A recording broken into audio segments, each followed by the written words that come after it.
सकल बना फूल रही है सरसों सकल কি ব্যাপার बना। মধু, তুমি অফিসে বসে গুনগুন করে গান করছো, আবার হলুদ হুডি, ব্যাপারটা কি? হলুদ হুডি সরস্বতী পুজো বলে। আচ্ছা, সরস্বতী পুজো আমিও এটা দেখেছি, সবাই হলুদ পরে, কারণটা কি গো? ও মা, তুমি এই কারণটা জানো না? না, একটু বলো না প্লিজ। আচ্ছা বলছি, এর সঙ্গে একটা লম্বা গল্প জুড়ে আছে। কি গল্প?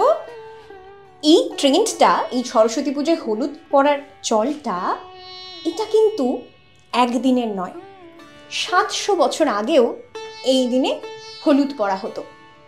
কেন জানো? কেন, কারণটা কি গো? আমিও ঠিক জানি না বিষয়টা। বলছি, সরস্বতী পুজো কবে হয়? মাঘ পঞ্চমীতে। খাতায় কলমে শীতকাল, কিন্তু শীত ফুরিয়ে আসছে, বসন্ত আসছে। তাই তো বাংলায় যেটা মাঘ পঞ্চমী, সারা ভারতে সেটাই বসন্ত পঞ্চমী। এই সময় কি হয়, নতুন করে ফসল বোনা হয়, আর সারা ভারতে যত ক্ষেত রয়েছে, সর্ষে ক্ষেত, সর্ষে ফুলে ছেয়ে থাকে। এই দিনে হলুদ পরার চল এসছে এই সর্ষে ফুল থেকে।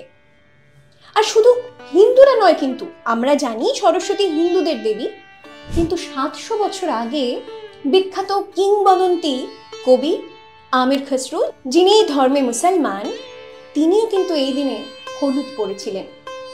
সেই থেকে ট্রেডিশন শুরু হলো দিল্লির নিজামুদ্দিন দরগায়। আজও বসন্ত পঞ্চমীর দিনে, এই দিনে সকলে হলুদ পোশাক পরেন, সঙ্গে নিয়ে আসেন একগোছা হলুদ ফুল। কেন, কারণটা ঠিক কি? আচ্ছা এবার বলি একটা অন্য গল্প। নিজামুদ্দিন আউলিয়া, চিস্তি সন্ত, তার ওই সময় মন বড় বিষণ্ণ। কেন? তার নিজের তো কোনো সন্তান ছিল না। সন্তান ভাবতেন নিজের বোনের ছেলেকে, খ্বাজা তকিউদ্দিন নূর। তিনি সেই সময় মারা গেছেন দীর্ঘ অসুস্থতার পর। নিজামুদ্দিন আউলিয়া তখন পুত্র শোকে মুহ্যমান।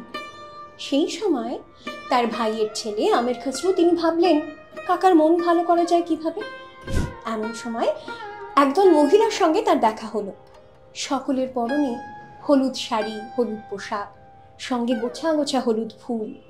তিনি জিজ্ঞেস করলেন, তোমরা সকলে কোথায় চলেছ? মহিলার জবাব দিলেন, তারা যাচ্ছেন কালকাজি মন্দিরে ভগবানের কাছে প্রার্থনা করতে। সেই থেকে আমির খসরুর মনে হলো এরকমটা তো তিনিও করতে পারেন। মন বিষণ্ণ তার কাকার। নিজামুদ্দিন আউলিয়ার কাছে তিনি গেলেন হলুদ পোশাক পরে, সঙ্গে একগোছা হলুদ ফুল। বহুদিন পর বিষণ্ণ চিস্তির মুখে হাসি ফুটল। আর সেই থেকে 700 বছর ধরে এটাই ট্র্যাডিশন হয়ে চলল। দিল্লির দরগায় বসন্ত পঞ্চমীতে আজও সকল ধর্মের মানুষের সমাগম হয়। তারা সকলে আনন্দ করেন, প্রার্থনা করেন, সন্ধ্যাবেলা বসে কাওয়ালির আসর।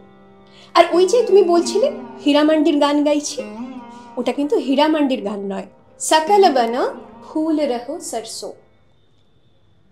সর্ষে ফুলের কথা বলা হয়েছে। সারা ভারত জুড়ে ফুল ফুটে আছে, সর্ষে ফুল। সেই থেকে সরস্বতী পুজোর দিন হলুদ পরার চল। গল্পটা মজার না? খুব সুন্দর গল্প, মানে আমি তো জানতামই না। এইরকম গল্প জানতে হলে দেখতে হবে এডিটর জি বাংলা, সাবস্ক্রাইব করতে হবে এডিটর জি বাংলার সোশ্যাল মিডিয়া চ্যানেল।